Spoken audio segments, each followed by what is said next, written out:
Hi hello friends, welcome back to my YouTube channel. So ಇವತ್ತು ವ್ಲಾಗ್ನ start ಮಾಡಿಕೊಂಡೆ. ಹಾಗೆ ಸ್ವಲ್ಪ ಹೊರಗಡೆ ಶಾಪಿಂಗ್ ಹೋಗಬೇಕಿತ್ತು. ಹಾಗೆ ನನ್ನ ವ್ಯೂವರ್ ಒಬ್ಬರು ಕಮೆಂಟ್ ಮಾಡಿದರು, ಕರ್ಲಿ ಹೇರ್ನ ಯಾವ ಥರ ಕಾಮ್ ಮಾಡ್ತೀರಾ ಅಂತ ಕಮೆಂಟ್ ಮಾಡಿದರು.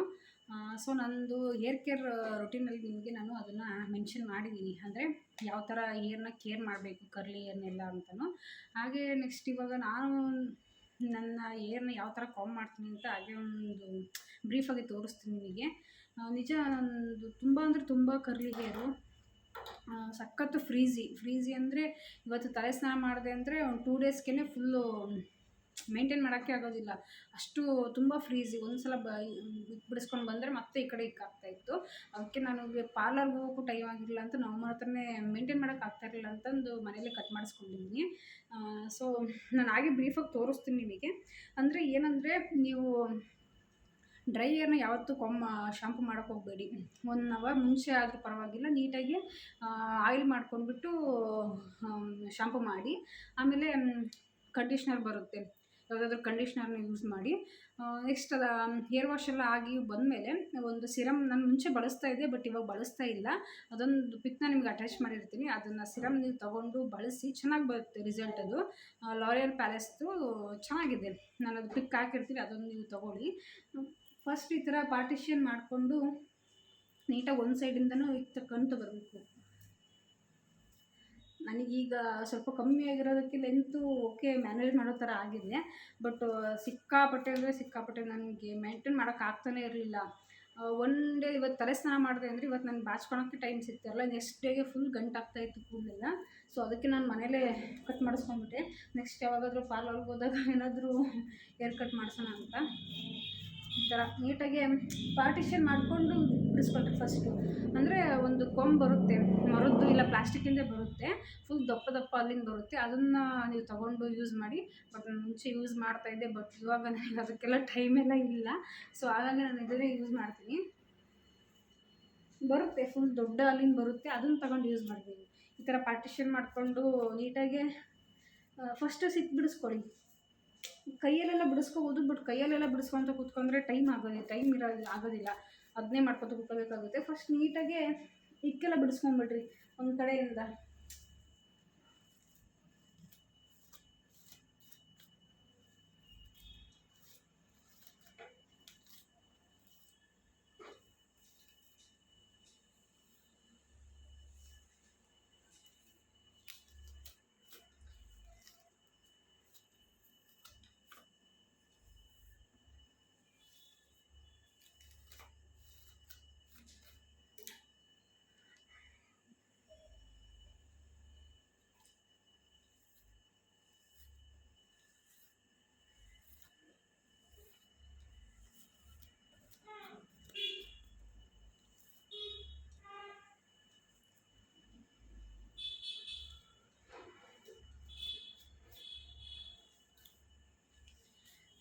ಶಾಂಪು ಜೊತೆ ಕಂಡೀಷ್ನರ್ನ ಯೂಸ್ ಮಾಡೋದ್ರಿಂದ ಏನಾಗುತ್ತೆ ಅಂತಂದರೆ, ಕೂದಲು ಸ್ವಲ್ಪ ಸ್ಮೂತ್ ಆಗುತ್ತೆ, ಮಾಯ್ಶ್ಚರೈಸ್ ಆಗುತ್ತಲ್ಲ.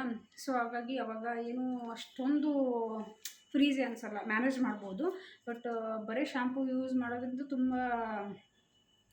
ತುಂಬ ಫ್ರೀಝ್ ಆಗಿಬಿಡ್ತಾವೆ ಕೂದಲೆಲ್ಲ. ನಾನು ಇವಾಗ ಸದ್ಯಕ್ಕೆ ನಾನು ಏನು ಯೂಸ್ ಮಾಡ್ತಾ ಇಲ್ಲ, ಯಾಕಂದರೆ ಕೆಮಿಕಲ್ಸ್ ಎಲ್ಲ ಯೂಸ್ ಮಾಡೋದು ಬೇಡ ಈ ಟೈಮಲ್ಲಿ ಅಂತ ನಾನು ಸುಮ್ಮನಾಗಿದ್ದೀನಿ.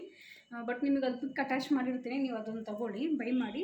ಚೆನ್ನಾಗಿದೆ ಅದು ಇದು ಅದು ಸಿರಮ್ ಚೆನ್ನಾಗಿದೆ. ಅದು ಸಿರಮ್ ನೀವು ಬಾಚಿಕೊಳ್ಳುವಾಗೆಲ್ಲದು ಅದನ್ನು ಯೂಸ್ ಮಾಡ್ಕೊಂಡು ಬಾಚಿಕೊಂಡ್ರೆ ತುಂಬ ಚೆನ್ನಾಗಿ ಸ್ಮೂತಾಗಿ ಇರುತ್ತೆ. ಕೂದಲು ಸಹ ನೀಟಾಗಿ ಅಷ್ಟೊಂದು ಅನಿಸೋದಿಲ್ಲ. ಫಸ್ಟ್ ಇಕ್ಕೆಲ್ಲ ತಗೊಂಡ್ಬಿಟ್ರೆ ನೀಟಾಗಿ ಆವಾಗ ಬಾಚ್ಕೊಳ್ಳೋದಕ್ಕೂ ಚೆನ್ನಾಗಾಗುತ್ತೆ.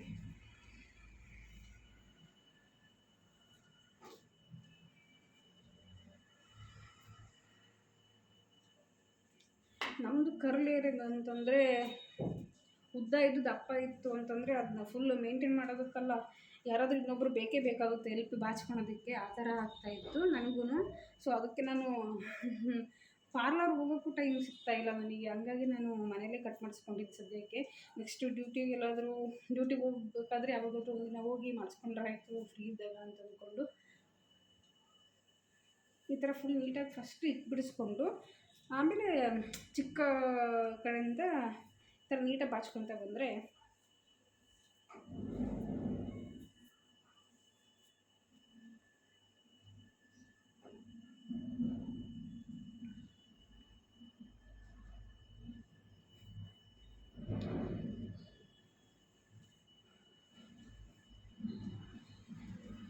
ಫುಲ್ ಅಗಲ ಅಲ್ಲಿಂದ ಬರುತ್ತೆ. ಫುಲ್ಲು ಇಷ್ಟದೇ ಇರುತ್ತೆ ಅನಿಸುತ್ತೆ. ಫುಲ್ ದಪ್ಪ ದಪ್ಪ ದಪ್ಪ ಅಲ್ಲಲ್ಲ, ಅದರಲ್ಲಿ ಬೇಗ ಇಕ್ಬಿಡುತ್ತೆ. ಇದರಲ್ಲಿ ಚಿಕ್ಕದ್ರಲ್ಲಿ ಬೇಗ ಇಕ್ಬಿಡೋದಿಲ್ಲ, ಇನ್ನೂ ಜಾಸ್ತಿ ಆಗಿಬಿಡ್ತವೆ ಇದರಲ್ಲಿ. ಆ ಥರದ್ದು ಫೋನ್ ತೊಗೊಳ್ರಿ ನೀವು. ಮರದ್ದು ಸಿಗುತ್ತೆ, ಪ್ಲಾಸ್ಟಿಕ್ದು ಸಿಗುತ್ತೆ, ನಿಮಗೆ ಯಾವುದು ಕನ್ವೀನಿಯೆಂಟೋ ಆ ಥರದ್ದು ನೋಡಿ ತೊಗೊಳ್ಳಿ ನೀವು.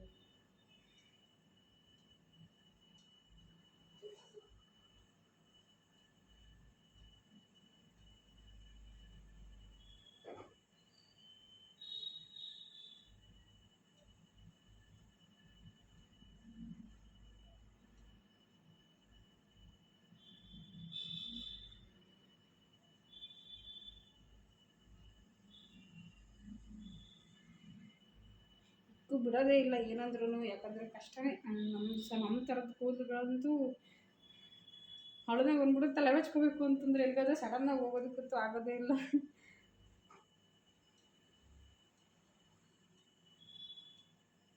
ಈ ಥರ ಎಣ್ಕೊಂಡ್ರೆ, ಬಟ್ ನೈಟ್ ಟೈಮು ಜಡೆ ಹಾಕ್ಕೊಂಡು ಮಲ್ಕೊಳೋದು ಬೆಟರ್. ಯಾಕಂದರೆ ಮಲಗಿದಾಗ ಹೆಂಗೆ ಬೇಕೋ ಹಂಗೆ ಮಲ್ಕೊಂಡ್ಬಿಟ್ಟಿರ್ತೀವಿ, ಬಟ್ ಅದನ್ನು ಮತ್ತೆ ರಿಪೀಟ್ ಅದನ್ನು ಬಾಚ್ಕೊಳೋದಿದೆಯಲ್ಲ, ಒಂದು ದೊಡ್ಡ ಟಾಸ್ಕ್ ಅದೆಲ್ಲ. ಹಾಗಾಗಿ ಮಲಗೋವಾಗ ಕರ್ಲಿ ಏರ್ ಆದಷ್ಟು ತಲೆ ಜಡೆ ಹಾಕ್ಕೊಂಬಿಟ್ಟೆ ಮಲ್ಕೊಂಬಿಡಿ. ಯಾಕಂದರೆ ಮಲಗಿದಾಗ ಯಾವ ಥರ ಮಲಗಿರ್ತೀವಿ ಅಂತ ಗೊತ್ತಾಗೋದಿಲ್ಲ. ಸೊ ಹಂಗಾಗಿ ಕೂದಲೆಲ್ಲ ತುಂಬ ಸಿಕ್ಕಾಗ್ಬಿಡ್ತಾವೆ ಆ ಟೈಮಲ್ಲಿ. ನೋಡಿ ಇಷ್ಟೇ. ಅಂದರೆ ಸ್ವಲ್ಪ ಜಾಸ್ತಿ ಮಾಯ್ಶ್ಚರೈಸ್ ಆಗಿ ಇಟ್ಕೊಳ್ಳೋದಕ್ಕೆ ಟ್ರೈ ಮಾಡಿ. ಎಣ್ಣೆ ವಾರಕ್ಕೆ 2 ಸತಿ ಎಣ್ಣೆ ಹಚ್ಕೊಳ್ಳೋದು, ಏನಾದರೂ ಆಲೋವೆರಾ ಜೆಲ್ಲು ಏನಾದರೂ ನಾನು ಒಂದು ವಿಡಿಯೋ ಮಾಡಿ ಅದಕ್ಕೇ ಹಾಕಿದ್ದೀನಿ, ಅದನ್ನು ಫಾಲೋ ಮಾಡಿದ್ರೆ ಸಾಕು. ಇಷ್ಟೇ. ಈ ಥರ ಅಂದರೆ ಫುಲ್ ಸ್ವಲ್ಪ ಫಸ್ಟ್ ಇಕ್ಕೆಲ್ಲ ನೀಟಾಗಿ ಬಿಡಿಸ್ಕೊಂಬಿಟ್ರೆ ಆಮೇಲೆ ಚೆನ್ನಾಗಿ ನೀವು ಕುಮ್ ಮಾಡ್ಕೊಳೋದಕ್ಕೆ ಹೆಲ್ಪ್ ಆಗುತ್ತೆ.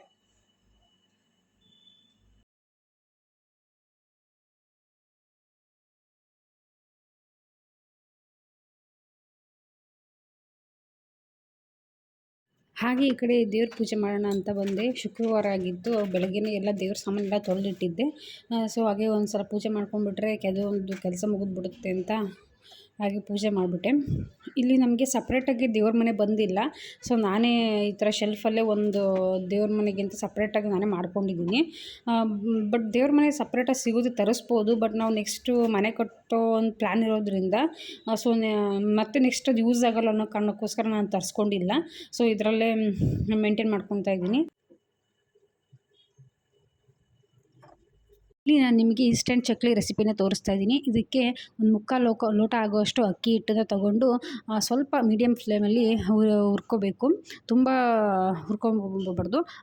ಅದಕ್ಕೆ ಅದೇ ಲೋಟದಲ್ಲಿ ಮೆಜರ್ಮೆಂಟಲ್ಲಿ ಒಂದು ಅರ್ಧ ಲೋಟ ಆಗುವಷ್ಟು ಮೈದಾ ಹಿಟ್ಟು, ಹಾಗೆ ನೆಕ್ಸ್ಟು ಒಂದು ಇಡಿಯಷ್ಟು ಹುರಿಗಡಲೆನ ಫೈನ್ ಪೇಸ್ಟಾಗಿ ಪೌಡ್ರ್ ಮಾಡ್ಕೊಳ್ಳಿ. ಜರಡಿ ಇಟ್ಕೊಳ್ಳಿ, ಯಾಕಂದರೆ ಅದು ನೀಟಾಗಿ ಬ್ಲೆಂಡ್ ಆಗಿರೋದೆಲ್ಲ. ಹಾಗಾಗಿ ಇದೆರಡನ್ನೂ ಸಹ ಈ 3 ಇಂಗ್ರೀಡಿಯೆಂಟ್ನು ಒಂದರಲ್ಲೇ ಬೌಲಿಗೆ ಹಾಕಿಬಿಟ್ಟು ಅದಕ್ಕೆ ಸ್ವಲ್ಪ ಅಚ್ಚ ಖಾರದ ಪುಡಿ, ಸ್ವಲ್ಪ ಟೇಸ್ಟ್ ನೋಡಿಬಿಟ್ಟು ಹಾಕ್ಕೊಳ್ಳಿ, ಯಾಕಂದರೆ ಖಾರ ಆದರೆ ಸರಿಯಾಗಲ್ಲ. ಹಾಗೆ ಸ್ವಲ್ಪ ರುಚಿಗೆ ತಕ್ಕಷ್ಟು ಉಪ್ಪು, ಹಾಗೆ ಜೀರಿಗೆ, ಸ್ವಲ್ಪ ಎಳ್ಳಿದ್ರೂ ಮಿಕ್ಸ್ ಮಾಡ್ಕೊಳ್ಳಿ. ನನ್ನ ಹತ್ರ ಎಳ್ಳಿರಲಿಲ್ಲ. ಹಾಗೆ ಸ್ವಲ್ಪ ಸೋಡಾ ಪುಡಿ ಹಾಕ್ಕೊಂಡು ನೀಟಾಗಿ ಅದರಷ್ಟನ್ನು ಮಿಕ್ಸ್ ಆಗೋ ಥರ ಕಲಿಸ್ಕೊಡಿ. ಒಂದು 2 ಸ್ಪೂನ್ ಆಗೋಷ್ಟು ಕಾದಿರೋ ಎಣ್ಣೆನೂ ಸಹ ಅದಕ್ಕೆ ಹಾಕಿ ಹೀಗೆ ಅದನ್ನು ಕಲಿಸಿದಾಗ ಈ ಥರ ಉಂಡೆ ಉಂಡೆ ಟೈಪ್ ಬರಬೇಕದು. ಹಾಗೆ ನೆಕ್ಸ್ಟ್ ಅದಕ್ಕೆ ಬಿಸಿನೀರು ಹಾಕ್ಕೊಂಡು ಕಲಿಸ್ಕೊಳ್ಳಿ. ಈ ಥರ ಕಲಿಸ್ಕೊಂಡು ಅದು ತುಂಬ ಏನು ಗಟ್ಸಾಗೂ ಇರಬಾರ್ದು. ಈ ಥರ ಬಿಲ್ಲೆ ಮಾಡಿಕೊಂಡು ಅದನ್ನು ಡೀಪ್ ಫ್ರೈ ಮಾಡ್ತಾ ಹೋಗಿ. ತುಂಬ ಫ್ರೈ ಮಾಡೋಕ್ಕೆ ಹೋಗಬೇಡ್ರಿ. ಗೋಲ್ಡನ್ ಕಲರ್ ಬರೋ ತನಕ ಫ್ರೈ ಮಾಡಿಕೊಂಡ್ರೆ ಟೇಸ್ಟಿಯಾಗಿರ್ತಕ್ಕಂಥ ಇನ್ಸ್ಟೆಂಟ್ ಚಕ್ಲಿ ರೆಡಿಯಾಗುತ್ತೆ. ಸಂಜೆ ಟೈಮ್ ಸ್ನ್ಯಾಕ್ಸ್ಗೂ ಯಾರಾದರೂ ಗೆಸ್ಟ್ ಬಂದಾಗಲೂ ತುಂಬ ಚೆನ್ನಾಗಿ, ಅಂದರೆ ತುಂಬ ಟೇಸ್ಟಿಯಾಗಿರುತ್ತೆ. ನಮ್ಮ ಪಾಪು ಇವಾಗ ರೊಟೇಟ್ ಆಗೋಕ್ಕೆ ಕಲ್ತಿದ್ದಾನೆ. ಸೊ ಅವ್ನು ಯಾವಾಗ ಬೇಕೋ ಆವಾಗ ಈ ಥರ ರೊಟೇಟ್ ಆಗ್ತಲೇ ಇರ್ತಾನೆ. ಅದು ಒಂದು ಕೈ ತಕ್ಕೊಳಕ್ಕೆ ಬರೋದಿಲ್ಲ ಬೇಗ. ತುಂಬ ಹರಸಾಹಸ ಪಟ್ಟು ಈ ಥರ ರೊಟೇಟ್ ಆಗ್ತಾಯಿದ್ದಾನೆ. ನನಗೆ ಯಾಕೋ ಬೇಗ ರೊಟೇಟ್ ಆಗ್ತಾಯಿಲ್ಲ ಅಂತ ಡಾಕ್ಟರ್ ಹತ್ರನೂ ಕೇಳಿದ್ದೆ.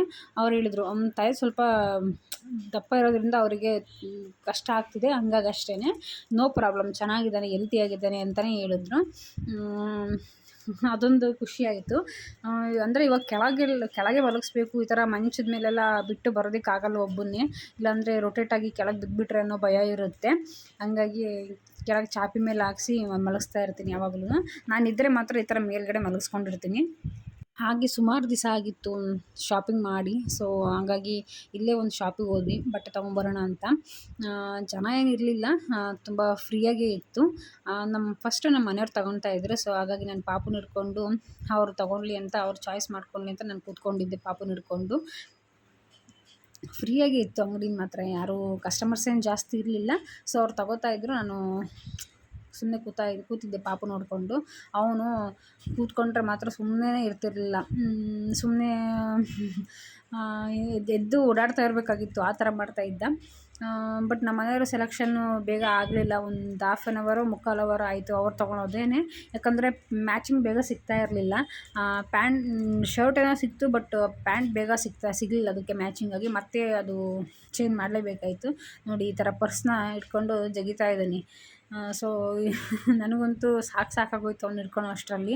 ಯಾಕಂದರೆ ಹೊರಗಡೆ ಎಂದೂ ಕರ್ಕೊಂಡು ಹೋಗಿರಲಿಲ್ಲ ತುಂಬ ಅಂದರೆ ಇದೇ ಫಸ್ಟ್ ಟೈಮ್ ಅನಿಸುತ್ತೆ ಅವ್ನು ಈ ಥರ ಶಾಪಿಂಗ್ ಕರ್ಕೊಂಡೋಗಿದ್ದು ನಾವು. ಸೊ ಇಟ್ಕೊಳ್ಳೋದು ತುಂಬ ಕಷ್ಟ ಆಯಿತು. ಯಾರಾದರೂ ಒಬ್ಬರು ಇರಲೇಬೇಕು ಜೊತೆಗೆ, ನಾನೇನಾದರೂ ತೊಗೋಬೇಕಂತಂದರೆ. ಸೊ ಇನ್ನೂ ಇವ್ರು ನೋಡ್ತಾನೇ ಇದ್ದಾರೆ, ಇನ್ನೂ ಶರ್ಟು ಪ್ಯಾಂಟು ಸಿಗ್ತಾ ಇಲ್ಲ. ಸೊ ನಾನು ಈ ಕಡೆ ನೆಕ್ಸ್ಟು ನಂದು ಡ್ರೆಸ್ ತೊಗೊಂಡೆ. ನಾನು ನಿಮಗೆಲ್ಲ ತೋರಿಸ್ತೀನಿ ಆಮೇಲೆ ಮನೆಗೆ ಬಂದುಬಿಟ್ಟು. ಯಾಕಂದರೆ ಅಲ್ಲಿ ವೀಡಿಯೋ ಮಾಡ್ಕೊಳಕ್ಕಾಗಲಿಲ್ಲ ಜಾಸ್ತಿ. ಹಾಗೆ ಏನಾದರೂ ಸ್ನ್ಯಾಕ್ಸ್ ತಿನ್ಕೊಂಡು ಹೋಗೋಣ ಅಂತ ಬಂದ್ವಿ. ತುಂಬ ಹೊಟ್ಟೆ ಹಸಿವಾಗ್ತಾಯಿತ್ತು ಅಂತ. ಬಟ್ ಸ್ನ್ಯಾಕ್ಸ್ ಎಲ್ಲ ಖಾಲಿ ಆಗಿಬಿಟ್ಟಿತ್ತು ನಾವು ಹೋಗೋ ಟೈಮ್ಗೆ. 7 ಆಗಿತ್ತು ಅನಿಸುತ್ತೆ, 7 ಗಂಟೆ ಆಗಿತ್ತು. ಸೊ ಜ್ಯೂಸ್ ಆದರೂ ಕುಡ್ಕೊಂಡು ಹೋಗೋಣ ಅಂತ ವೆಯ್ಟ್ ಮಾಡ್ತಾಯಿದ್ವಿ. ಏನಿಲ್ಲ ಅಂತಲೇ ಹೇಳ್ತಾ ಇದ್ದಾರೆ ಅವರು. ಒಂದು ಪ್ಲೇಟು ಇಲ್ಲ, ಎಲ್ಲ ಖಾಲಿಯಾಗಿ ಹೋಗ್ಬಿಡ್ತು. ಲೇಟ್ ಆಗಿಬಿಡ್ತು, ಮಳೆ ಬಂತಲ್ಲ, ಹಂಗಾಗೆಲ್ಲ ಭಾಳ ಜನ ಖಾಲಿ ಆಗಿಬಿಡ್ತು ಅಂತಲೂ ಅಂದರು. ಸೊ ಹಾಗೆ ಬಂದ್ವಿ ಪಾನಿಪುರಿ ತಿನ್ಕೊಂಡು. Welcome back friends. ಏನಂದರೆ ಶಾಪಿಂಗೆಲ್ಲ ಮುಗಿಸ್ಕೊಂಡು ಬಂದ್ವಿ. ಇವಾಗ ಏನಕ್ಕೆ ಶಾಪಿಂಗ್ ಅಂತಂದರೆ, ಸೊ ದೇವಸ್ಥಾನಕ್ಕೆ ಹೋಗಬೇಕು, ಧರ್ಮಸ್ಥಳ ಮತ್ತು ಕುಕ್ಕೆ ಸುಬ್ರಹ್ಮಣ್ಯಕ್ಕೆ. ಯಾಕಂದರೆ ನಮ್ಮ ಪಾಪದು ಊಟಕ್ಕಿಂತ ಮುಂಚೆ ಹರಕೆ ಕಟ್ಕೊಂಡಿದ್ವಿ. ಸೊ ಹಾಗಾಗಿ ಅದು ತೀರಿಸ್ಬರ್ಬೇಕು ಅಂತಂದು ಹೋಗೋಣ ಅಂತಿದ್ದೀವಿ. ಒಂದು ಅಪ್ಪಾಜಿ ಅಮ್ಮ ಅವರು ಹೋಗೋಣ ಅಂತ ಪ್ಲ್ಯಾನ್ ಮಾಡ್ಕೊಂಡಿದ್ರು. ನಾವು ಸಪ್ರೇಟಾಗಿ ಅಂದರೆ ಮುಂಚೆನೇ ಹೋಗೋಣ ಅಂತ ಅಂದ್ಕೊಂಡಿದ್ವಿ. ಬಟ್ ಪಾಪುನ ಚಿಕ್ಕವನು ಜೊತೆಲಿ ಇಟ್ಕೊಳೋದು, ಬಿಸಿಲು ಬೇರೆ, ಇವಾಗ ಇಟ್ಕೊಳ್ಳೋರು ಯಾರೂ ಇರಲಿಲ್ಲ ಜೊತೆಗೆ, ಇರಬೇಕಲ್ಲ. ಸೊ ಹಂಗಾಗಿ ಬೇಡ, ಸ್ವಲ್ಪ ದೊಡ್ಡವರಾದಮೇಲೆ ಹೋಗೋಣ, 1 ಇಯರ್ ಆದಮೇಲೆ ಅಂತಲೇ ಅಂದ್ಕೊಂಡಿದ್ವಿ. ಬಟ್ ಸಡನ್ನಾಗಿ ಅಲ್ಲಿ ಊರಲ್ಲೆಲ್ಲ ಹೋಗೋಣ ಅಂತ ಪ್ಲ್ಯಾನ್ ಮಾಡಿದ್ರಲ್ಲ. ಸೊ ಓಕೆ, ಅವ್ರ ಜೊತೆ ಹೋದ್ರೆ ನನಗೂ ಕಂಫರ್ಟಬಲ್ ಇರುತ್ತೆ, ಪಾಪುನೂ ಕ್ಯಾರಿ ಮಾಡೋದಕ್ಕೂ ಹೆಲ್ಪ್ ಆಗುತ್ತೆ ಅನ್ನೋ ಕಾರಣಕ್ಕೋಸ್ಕರ ನಾವು ಹೊರಟಿದ್ದೀವಿ ಈಗ. ಸೊ ದೇವಸ್ಥಾನಕ್ಕೆಲ್ಲ ಹೋಗ್ಬೇಕಲ್ಲ, ಹಂಗಾಗಿ ಸ್ವಲ್ಪ ಹೊಸ ಬಟ್ಟೆನೆಲ್ಲ ತೊಗೊಂಬಂದೆ. ಈಗ ಬಟ್ ಹಬ್ಬ ಆಗಿರೋದ್ರಿಂದ ಎಲ್ಲ ಅಷ್ಟೊಂದೇನು ಚೆನ್ನಾಗಿರಲಿಲ್ಲ ಕಲೆಕ್ಷನ್ಸು. ಸೊ ಇರೋದ್ರಲ್ಲಿ ಯಾವುದಾದ್ರೂ ಚೆನ್ನಾಗಿರೋದನ್ನೆಲ್ಲ ತೊಗೊಂಬಂದಿದ್ದೀನಿ. ಪಾಪುಗೆ 1-2 ಟೀ ಶರ್ಟು ತೊಗೊಂಬಂದೆ.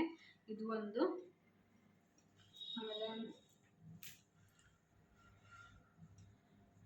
ಇದೊಂದು ಟೀ ಶರ್ಟು. ಇದಾದರೆ ಬಟ್ಟೆ ಸ್ಮೂತಾಗಿ ಚೆನ್ನಾಗಿ ಕಂಫರ್ಟಬಲ್ ಆಗಿದ್ದಾವೆ ಇರುತ್ತೆ ಅಂತಂದು ಈ ಥರ ತೊಗೊಂಬಂದೆ. ಒಂದು ಸೆಟ್ ತೊಗೊಂಡೆ, ಈ ಥರದ್ದು, ಈ ಥರ ಫುಲ್ ಸೆಟ್. ಇದು ಚೆನ್ನಾಗಿದೆ. ಇದೊಂದು ಸೆಟ್ಟನ್ನು ತೊಗೊಂಡೆ. ಆಮೇಲೆ ಶರ್ಟ್ ಟೈಪಲ್ಲಿ ಈ ಥರದ್ದು ತೊಗೊಂಡೆ. ನಮ್ಮ ಪಾಪುಗೆ ಹಬ್ಬಕ್ಕೆ ಈ ಸತಿ ಅವನಿಗೆ ಮಾತ್ರ ತೊಗೊಂಬಂದಿದ್ದು. ದಾವಣಗೆರೆಗೆ ಹೋದಾಗ ನಮಗೆ ಯಾರಿಗೂ ತೊಗೊಳಕ್ಕಾಗಲಿಲ್ಲ, ಯಾಕಂದರೆ ನನಗೆ ಹುಷಾರಿರಲಿಲ್ಲ. ಸೊ ತೋರಿಸ್ಕೊಂಬರಕ್ಕೆ ಹೋದಾಗ ಅವನಿಗೆ ಮಾತ್ರ ತೊಗೊಂಬರೋಕ್ಕಾಗಿದ್ದು. ನಾವು ನೆಕ್ಸ್ಟ್ ಹಬ್ಬಕ್ಕೆ ತೊಗೊಂಡ್ರಾಯ್ತು ಅಂತಂದು ಸುಮ್ಮನೆ ಬಂದ್ವಿ. ನಾನು ಒಂದು ಡ್ರೆಸ್ ತೊಗೊಂಡೆ ಅಷ್ಟೇ. ಕಲೆಕ್ಷನ್ ಯಾಕೋ ಅಷ್ಟೊಂದು ನನಗೆ ಇಷ್ಟ ಆಗಲಿಲ್ಲ. ಬಟ್ ಪಾಪು ಬೇರೆ ಇದನ್ನ ಅವ್ನು ಎತ್ಕೊಂಡು ಅವ್ನು ನೋಡಿಕೊಂಡು ತೊಗೊಳೋಷ್ಟು ಪೇಷನ್ಸ್ ಇರಲಿಲ್ಲ. ಅಲ್ಲೂ ಬಟ್ಟೆ ತೋರಿಸೋರೆ, ಸ್ವಲ್ಪ ಹೊತ್ತು ಇಟ್ಕೊಳ್ತೀನಿ, ಆರಿಸ್ಕೊಳ್ರಿ ಅಂತ ಹೇಳಿದ್ರು. ಆದರೂ ಒಂದು ಪಿಕ್ ಮಾಡ್ಕೊಂಡು ಬಂದಿದ್ದೀನಿ.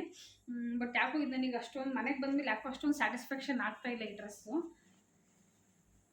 ಚೆನ್ನಾಗಿದೆ, ಕ್ಲಾತ್ ವೈಸ್ ಚೆನ್ನಾಗಿದೆ. ಬಟ್ ಅಷ್ಟೊಂದೇನು ಇದಕ್ಕೆ 1,500 ಏನೋ ಹೇಳಿದ್ರು. So not worth the price ಅಂತ ಅನ್ನಿಸ್ತು. ಈ ಥರ ಇದೆ. ಕಾಲರಲ್ಲಿ ಮಾತ್ರ ಡಿಸೈನ್ ಬಂದಿದೆ ಅಷ್ಟೇ, ನೆಕ್ಸ್ಟ್ ಎಲ್ಲ ಪ್ಲೇನ್ ಇದೆ. ಹಂಗಾಗಿ ಇದು ನನಗೆ ಅಷ್ಟೊಂದು ವರ್ತ್ ಅಂತ ಅನ್ನಿಸ್ಲಿಲ್ಲ. ಕಾಟನ್ ಮೆಟೀರಿಯಲ್ಲೇ ಚೆನ್ನಾಗಿದೆ, ಬಟ್ಟೆ ಎಲ್ಲ ಸ್ಮೂತಾಗಿ ಚೆನ್ನಾಗಿದೆ. ವೇಲು ಅಷ್ಟೇ ಈ ಥರ ಬಂದಿದೆ. ನೋಡೋಣ, ಎಕ್ಸ್ಚೇಂಜ್ ಮಾಡೋಣ ಅಂತ ಅಂದ್ಕೊಂಡಿದ್ದೀನಿ. ಯಾಕೋ ನನಗೆ ಅಷ್ಟೇನು ಇಷ್ಟ ಆಗಲಿಲ್ಲ. ಆಮೇಲೆ ನೆಕ್ಸ್ಟ್ ಒಂದು ಟಾಪ್ ಅಂತ ತೊಗೊಂಬಂದೆ. ಇದೊಂದು ಟಾಪ್ ತೊಗೊಂಡ್ಬಂದೆ. ಅಲ್ಲಿ ಟ್ರೆಂಡ್ಸಲ್ಲಿ ಸಿಗೋವಂಥ ಟಾಪ್ಸ್ ಎಲ್ಲ ಸಿಗುತ್ತೆ. 1000 ರುಪೀಸ್ಗೆ 3 ಅಂತ ಹೇಳಿದ್ರು. ಟ್ರೆಂಡ್ಸ್ ಅವಾಜ್ ಕಂಪ್ನಿದೆಲ್ಲ ಸಿಗುತ್ತೆ ಅಂತ ಹೇಳಿದ್ರು. ನಾನು ಬಟ್ ನೋಡೋಷ್ಟು ಪೇಷನ್ಸ್ ನನಗಿರಲಿಲ್ಲ ಪಾಪುನ ಎತ್ಕೊಂಡು. ಸೊ ನೆಕ್ಸ್ಟ್ ಟೈಮ್ ಬರ್ತೀನಿ ಅಂತಂದು ಹೇಳ್ಬಿಟ್ಟು ಬಂದೆ. ಇದೊಂದು ಟಾಪು ಅಷ್ಟೇ. ನೆಕ್ಸ್ಟ್ ನಮ್ಮ ಮನೆಯವ್ರಿಗೂ ಒಂದಿಷ್ಟು ಅವ್ರದ್ದು ನೆಕ್ಸ್ಟ್ ಬರ್ತಡೇ ಇದೆ ನೆಕ್ಸ್ಟ್ ಈ ಮಂತೇ. ಸೊ ಹಂಗಾಗಿ ದೇವಸ್ಥಾನಕ್ಕೆ ಹೋಗೋದಲ್ವ, ಹಾಗಾಗಿ ಅವ್ರಿಗೂ ಒಂದು 2 ಶರ್ಟು 1 ಪ್ಯಾಂಟ್ ತೊಗೊಂಡ್ರು. ಈ ಪ್ಯಾಂಟ್ ಈ ಶರ್ಟ್ ತೊಗೊಂಡ್ರು. ಅಂದರೆ ಅಲ್ಲಿ ಹೆಂಗಿದ್ರು ತುಂಬ ನಾವೇ ಸೆಲೆಕ್ಟ್ ಮಾಡ್ಕೋಬೇಕು. ಅವರು ತೋರಿಸ್ತಾ ಇದ್ರು, ಬಟ್ ನಮಗೆ ಅದು ಯಾಕೋ ಅಷ್ಟೊಂದು ಇಷ್ಟ ಆಗ್ತಾ ಇರಲಿಲ್ಲ. ಈ ಥರದ್ದು ಇತ್ತು ಮತ್ತೆ ತೊಗೊಂಬಂದಿದ್ದೆ. ನಾನು ಅಲ್ಲಿ ಇರಲಿಲ್ಲ, ಯಾಕಂದರೆ ಸ್ವಲ್ಪ ಹೊತ್ತು ಒಂದು ಹಾಫ್ ಆನ್ ಅವರಲ್ಲಿ ಇದ್ದೆ. ಬಟ್ ಅವ್ರು ಚೂಸ್ ಮಾಡೋದು ಲೇಟ್ ಆಗುತ್ತೆ ಅನ್ನೋ ಕಾರಣಕ್ಕೋಸ್ಕರ ನಾನು ನೆಕ್ಸ್ಟ್ ಇಲ್ಲಿ ನೆಕ್ಸ್ಟು ಈಗ ಅಳ್ತಾನೆ, ಮತ್ತು ಅವನು ಅಲ್ಲೇ ಭಾಳ ಹೊತ್ತಾಯಿತು, ಮತ್ತು ಮನೆಗೆ ಕರ್ಕೊಂಡು ಹೋಗೋದು ಬೇರೆ ಅಂತ ನಾನು ಚೂಸ್ ಮಾಡ್ಕೊಳ್ಳೋಣ ಅಂತ ಬಂದೆ. ಸೊ ಅವ್ರಿಗೊಂದು ಶರ್ಟು ಮತ್ತು ಜೀನ್ಸ್ ತೊಗೊಂಡ್ರು. ಇದೊಂದು ಫಾರ್ಮಲ್ಸು ಮತ್ತು ಇದೊಂದು ಶರ್ಟ್ ತೊಗೊಂಡಿದ್ದಾರೆ. ಚೆನ್ನಾಗಿದೆ, ಬಟ್ ಅದೇ ಹುಡುಕ್ಬೇಕಷ್ಟೇ. ಹುಡುಕಿದ್ರೆ ಚೆನ್ನಾಗಿರೋವಂಥದ್ದು ಮಟೀರಿಯಲ್ ಸಿಗುತ್ತೆ. ಬಟ್ ಇವಾಗ ಹಬ್ಬ ಎಲ್ಲ ಮುಗಿದಾಗಿದ್ದಿಲ್ಲ, ಕಲೆಕ್ಷನ್ಸ್ ಎಲ್ಲ ಖಾಲಿಯಾಗಿತ್ತು ಅನಿಸುತ್ತೆ. ಏನೋ ಒಂದು ತೊಗೋಬೇಕು ಅನ್ನೋ ಕಾರಣಕ್ಕೋಸ್ಕರ ಹೋಗಿದ್ದೆ ಅಷ್ಟೇ. ನೆಕ್ಸ್ಟ್ ನಮ್ಮದೊಂದು ಡ್ರೆಸ್ ಮಾತ್ರ ನಾನು ಎಕ್ಸ್ಚೇಂಜ್ ಮಾಡ್ಕೊಂಡು ಬರ್ತೀನಿ. ಸೊ ಅಷ್ಟಾಗಿತ್ತು ಶಾಪಿಂಗು. ಜಾಸ್ತಿ ತೊಗೊಂಡಿರಲಿಲ್ಲ, ಯಾಕಂದರೆ ಸದ್ಯಕ್ಕೆ ಈಗ ಸಾಕು ಹೋಗಿ ಬರೋದಕ್ಕೆ ಅಂತಂದು ಒಂದು ಸ್ವಲ್ಪ ತೊಗೊಂಡ್ಬಂದೆ. ಸೊ ಓಕೆ, ಇಷ್ಟಾಗಿತ್ತು ಇವತ್ತಿನ ವೀಡಿಯೋ. ಪ್ಲೀಸ್ ನನ್ನ ಚಾನಲ್ನ ಸಬ್ಸ್ಕ್ರೈಬ್ ಮಾಡ್ಕೊಂಡು ನೋಡಿ, ಲೈಕ್ ಮಾಡಿ, ಶೇರ್ ಮಾಡಿ, ಕಮೆಂಟ್ ಮಾಡಿ.